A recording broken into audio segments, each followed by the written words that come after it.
ধন্যবাদ তমা আপনাকে। আমি এই মুহূর্তে রয়েছি রাজধানীর মাটিকাটা যেই পেট্রোল পাম্পটি রয়েছে সেই পেট্রোল পাম্পটিতে।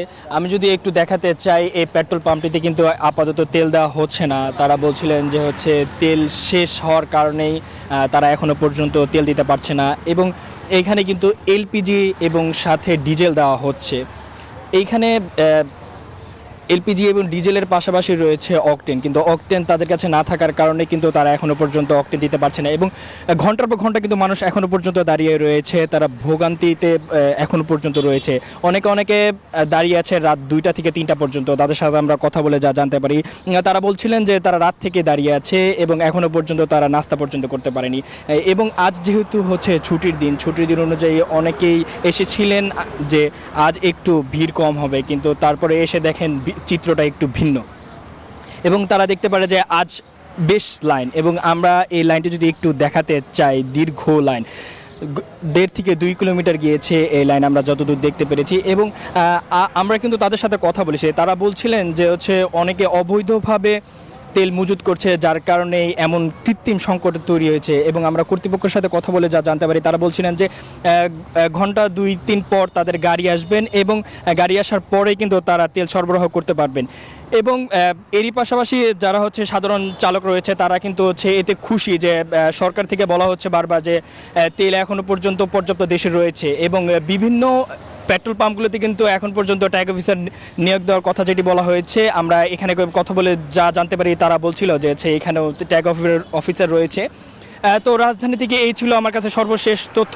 এই মুহূর্তে আমরা চলে যাব খুলনায়, আমাদের আরেক সহকর্মী মাকসুদ, তিনি জানাবে খুলনা থেকে তেল নিয়ে যাবতীয় তথ্য। মাকসুদ। জি, ধন্যবাদ। খুলনায় কিন্তু বিপিসির সিদ্ধান্ত মেনে আজকে সকাল 7টা থেকেই কিন্তু ডিপোগুলো থেকে তেল সরবরাহ শুরু হয়েছে। খুলনার যে 3টি প্রধান ডিপো আছে, পদ্মা, মেঘনা, যমুনা, এখান থেকে প্রতিদিন গড়ে প্রায় 25 লাখ লিটার তেল সরবরাহ করা হয়। আমি এই মুহূর্তে আপনি যমুনা অয়েল ডিপোর সামনে যদি এখানকার যে চিত্রটা দেখাতে চাই, যে এইটি হচ্ছে যমুনা অয়েল কোম্পানি লিমিটেডের প্রধান ফটক, এবং এর বাইরে কিন্তু যারা কিনা তেল নিতে অপেক্ষমান বিভিন্ন ফিলিং স্টেশনের থেকে এসেছেন, তারা কিন্তু সারিবদ্ধভাবে দাঁড়িয়ে আছেন, এবং ভিতর থেকে কিন্তু আসলে তেল সরবরাহ শুরু হয়েছে। একটি বিষয় উল্লেখ করতে চাই যে এই খুলনার পদ্মা, মেঘনা, যমুনা, এই যে 3টি প্রধান ডিপো, এখান থেকে প্রতিদিন স্বাভাবিক সময় গড়ে 38 লাখ লিটার তেল সরবরাহ করা হতো। কিন্তু যুদ্ধ পরিস্থিতিতে একটু চাহিদা বেড়ে যাওয়া, এখানে কিন্তু যারা কিনা এজেন্ট ডিলার, অর্থাৎ গ্রাম অঞ্চলে যেখানে ফিলিং স্টেশন নাই, সেইগুলোতে কিন্তু আসলে তেল সরবরাহ বন্ধ করে দেওয়া হয়েছিল। এই যারা এজেন্ট ডিলার, তারা কিন্তু প্রায় প্রতিদিন 18 থেকে 19 লাখ লিটার তেল সংগ্রহ করতেন। দীর্ঘদিন বন্ধ থাকার পরে আজকে কিন্তু এই যমুনা ডিপো থেকে যারা কিনা এজেন্ট ডিলার, তাদের কিন্তু তেল সরবরাহ করছে। আমরা বাইরে অপেক্ষমান একজন এজেন্ট ডিলারের গাড়ি দেখতে পাচ্ছি। এদেরকে স্থানীয় ভাষায় মূলত ড্রাম পার্টি বলা হয়, অর্থাৎ যেখানে ফিলিং স্টেশন নাই সেখানেই শুধুমাত্র তারা এই তেলগুলো নিয়ে যান এবং সেখানে বিক্রি করেন। তো যারা কিনা এই তেল সংশ্লিষ্ট মানুষ আছেন, তারা বলছেন যে যেহেতু এই যমুনা থেকে আসলে এই গ্রাম পর্যায়ে তেল সরবরাহ করা হচ্ছে, এবং গ্রাম অঞ্চলে যদি কিনা এই তেল সরবরাহ স্বাভাবিক থাকে, অর্থাৎ এজেন্ট ডিলারদের মাধ্যমে তেল সরবরাহ স্বাভাবিক থাকে, তাহলে কিন্তু পরিস্থিতি একটু স্বাভাবিক হবে। কারণ হচ্ছে গ্রাম অঞ্চলে তেল না থাকার কারণে কিন্তু তারা মূলত এই শহরের ফিলিং স্টেশনগুলোতে ভিড় করে এবং চাপটা বাড়ে। এই ছিল খুলনার ডিপো থেকে সর্বশেষ খবর। একই খবর জানতে আমরা যাচ্ছি আমাদের নারায়ণগঞ্জের প্রতিনিধি শরীফ সুমনের কাছে। শরীফ সুমন জানাবেন নারায়ণগঞ্জের জ্বালানি তেল সরবরাহের সর্বশেষ পরিস্থিতি কি। সুমন। ধন্যবাদ মাকসুদ, আপনি যেমনটি জানাচ্ছিলেন খুলনার খবর, আমরা এখন রয়েছি নারায়ণগঞ্জের এই পদ্মা ডিপোতে। এখানে কিন্তু আজকে সকাল 7টা থেকে কিন্তু সরকারের যে নতুন সময়সূচি, সেই সময়সূচি অনুযায়ী কিন্তু এখানে সকাল 7টা থেকেই এই জ্বালানি তেল বিতরণ শুরু হয়েছে, যা চলবে বিকাল 3টা পর্যন্ত। আপনারা দেখতে পাচ্ছেন সকালে কিন্তু যেই শাড়ি ছিল এই ট্যাংলোরির সেই শাড়িটার কিছুটা চাপ কমে আসলো, কিন্তু তারপরেও কিন্তু এখনো দেখতে পাচ্ছেন যে অপেক্ষমান শাড়ি কিন্তু এখনো রয়েছে ট্যাংলোরির। আপনাদেরকে জানিয়ে রাখি, নারায়ণগঞ্জের 4টি ডিপো রয়েছে, যার মধ্যে 2টি ডিপো সিদ্ধিরগঞ্জের পদ্মা ও মেঘনা, এবং ফতুল্লায় রয়েছে 2টি ডিপো যমুনা ও মেঘনা। এই 4টি ডিপো থেকে কিন্তু রাজধানী ঢাকা সহ আশেপাশের 15টি জেলায় কিন্তু এই জ্বালানি তেল সরবরাহ করা হচ্ছে, এবং প্রতিটি ডিপো থেকে কিন্তু শতাধিক করে ফিলিং স্টেশন এবং শিল্প কারখানায় কিন্তু জ্বালানি তেল সরবরাহ করা হয়েছে। আমরা কথা বলার চেষ্টা করেছিলাম যে ডিপো কর্তৃপক্ষের সাথে, তারা আমাদের সাথে সরাসরি ক্যামেরায় কথা বলতে রাজি হয়নি, তবে তারা জানিয়েছেন যে তারা সরকারে যে একটি চার্ট করে দেওয়া হয়েছে, বিশেষ করে পেট্রোলিয়াম বিভাগ থেকে যে একটি চার্ট করে দেওয়া হয়েছে, সেই চার্ট অনুযায়ী কিন্তু তারা এই ফিলিং স্টেশন এবং বিভিন্ন শিল্প কারখানা এবং মেরিন যেসব রয়েছে, যেসব জাহাজ রয়েছে, তাদেরকে তারা এই জ্বালানি তেল সরবরাহ করছে। বিশেষ করে এই চারটি ডিপো থেকে কিন্তু বিভিন্ন ফিলিং স্টেশন এবং শিল্প কারখানা রয়েছে। নারায়ণগঞ্জে কিন্তু 55টি ফিলিং স্টেশন রয়েছে এবং সেগুলোতে কিন্তু ইতিমধ্যেই ট্যাগ অফিসার নিয়োগ করা হয়েছে এবং এই ডিপো এবং ফিলিং স্টেশনগুলোর নিরাপত্তায় কিন্তু আইন শৃঙ্খলা বাহিনী মোতায়েন রয়েছে। তো নারায়ণগঞ্জ থেকে ছিল আমার কাছে এই সর্বশেষ। একই খবর জানতে আমরা চলে যাব সিরাজগঞ্জে আমাদের প্রতিনিধি সায়েমের কাছে। সায়েম, জানাবেন সিরাজগঞ্জে জ্বালানি তেলের সংকটের সর্বশেষ কি অবস্থা রয়েছে?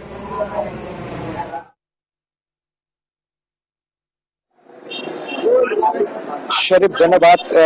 তেলের ব্ল্যাক মার্কেটিং রোধ এবং তেল সাশ্রয়ী এবং পাম্পগুলোতে যাতে কোনো বিশৃঙ্খলা সৃষ্টি না হয়, এর জন্য সিরাজগঞ্জ জেলা প্রশাসন কিন্তু ফুয়েল কার্ড ইস্যু করেছে। এই ফুয়েল কার্ডের মাধ্যমে কিন্তু গত দুদিন থেকে কিন্তু তেল বিতরণ করা হচ্ছে। প্রত্যেক বাইকার কিন্তু এসে ফুয়েল কার্ড দেখাচ্ছেন এবং তেল নিয়ে চলে যাচ্ছেন। এতে কিন্তু পাম্পের লাইন থাকলেও কিন্তু গ্রাহকদের যে ভোগান্তি, সেই ভোগান্তি নাই।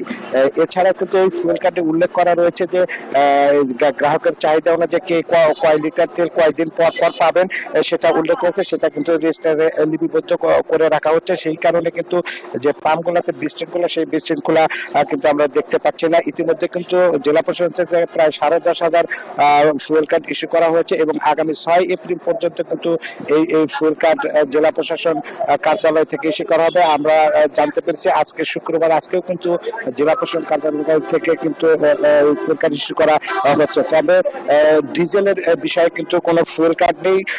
সেখানে কিন্তু ট্রাক এবং বাস এবং কৃষি ক্ষেত্রে যে যারা রয়েছে তারা কিন্তু স্লিপের মাধ্যমে, যারা কৃষক রয়েছে কৃষক কর্মকর্তার সনদ অনুযায়ী তারা কিন্তু তেল নিয়ে কৃষিকার্য অব্যাহত রেখেছে। এছাড়া আমরা দেখেছি যে অবৈধ তেল মজুদ এ পর্যন্ত কিন্তু 50,000 লিটার মধ্যে প্রশাসন উদ্ধার করেছে এবং সিরাজগঞ্জ যে বাগাবাড়ি ডিপুটি রয়েছে সেখান থেকে কিন্তু আজকে 18 লক্ষ লিটার তেল কিন্তু ঢাকা এবং রাজশাহীতে চলে যাচ্ছে। এই তেল কিন্তু তদারকি করছে সেনাবাহিনী এবং পুলিশ স্কটের মাধ্যমে কিন্তু এই তেল বিভিন্ন পাম্পে পৌঁছে দেওয়া হচ্ছে। এই ছিল আমার কাছে সিরাজগঞ্জ থেকে সর্বশেষ। আমরা চলে যাব, আমাদের আরেক সহকর্মী রয়েছে।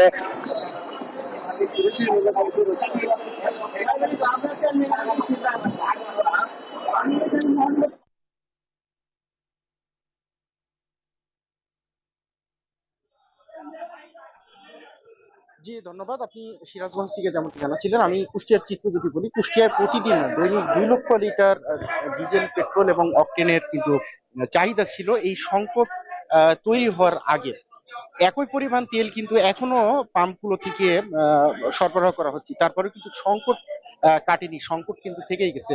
এর কারণ হিসেবে আমি পাম্প মালিকদের সাথে কথা বলে যতটুকু জেনেছি, তারা বলছেন যে একই বাইক চালক একাধিকবার কিন্তু এসে এই লাইন ধরে এই তেলগুলো সংগ্রহ করছেন এবং এই বাইকারদের মাধ্যমেই কিন্তু এই তেলগুলো এই কালোবাজারে যাচ্ছে এবং এক শ্রেণীর সিন্ডিকেট যারা বাইরে খোলা বাজারে উচ্চ মূল্যে এই তেলগুলা বিক্রি করছেন, তারা অভিযোগ করছেন যে এক শ্রেণীর বাইকার যারা এটিকে পেশা হিসাবেও নিয়েছে, তারা পাম্প থেকে তেলগুলো সংগ্রহ করছেন এবং বাইরে গিয়ে বেশি দামে তেলগুলো বিক্রি করছেন, যে কারণে মূলত আসলে এই সংকট তৈরি হয়েছে।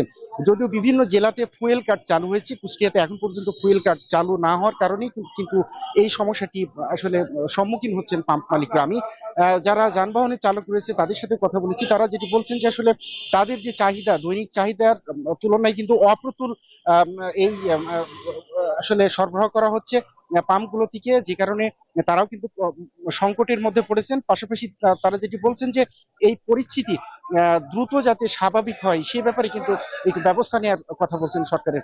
এই ছিল কুষ্টিয়া থেকে, ফিরে যাচ্ছি স্টুডিওতে তোমার কাছে।